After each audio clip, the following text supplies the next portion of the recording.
Mark T the Handyman here. Today we've got a tubeless tire that went flat on me and it won't accept air. So we're going to see if we can get some air in that tire. The first thing you need to do is to raise the tire off the ground so you can get the strap underneath it.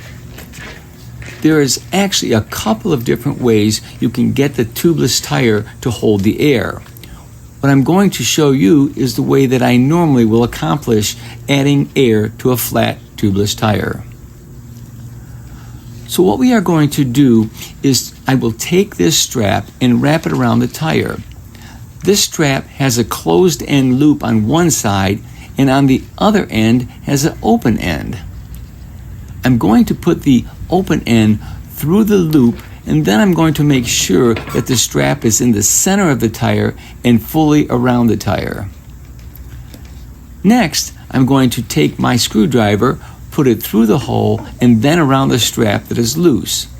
Now I'm going to turn the screwdriver until it gets nice and tight and pulls in the center of the tire.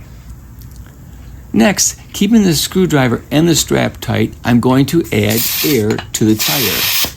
It will not take a lot of air. Once you see that the air is holding, you can release the tension on the strap.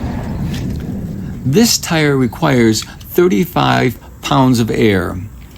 We have about 20 pounds in the tire now, so I'm going to add a little bit more to get it up to 30. Okay, so we're at 30 now, and that's all there is to it. Now I'm going to show you how to use a ratchet strap. It's the same procedure. You just wrap the strap around the tire. In this case though, we already have air in the tire, but I'm going to use this as a demonstration. Once you get the strap around the tire and in the center, you need to just ratchet it in. Remember, you need to be in the center of the tire. Like I said, this is just a demonstration on how to use a strap with a ratchet. We've already fixed the leak, but you do it the same way and then you're done.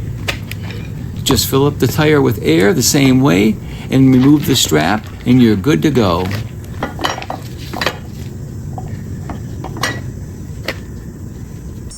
So if your tubeless tire on your vehicle, whether it be a lawnmower or snowblower or whatever, there's two different ways that I know how to do it. One's with a ratchet and a strap, and other one's with a strap and just a screwdriver. The times that I used to do them at work, we just use this. Some guys said they prefer the ratchet. Me, I think it's simpler just with the screwdriver or some type of other object to wrap around the strap. If you like this video, give me a thumbs up or a like. If you want to see more of my videos, please subscribe to my YouTube channel. Thanks for watching.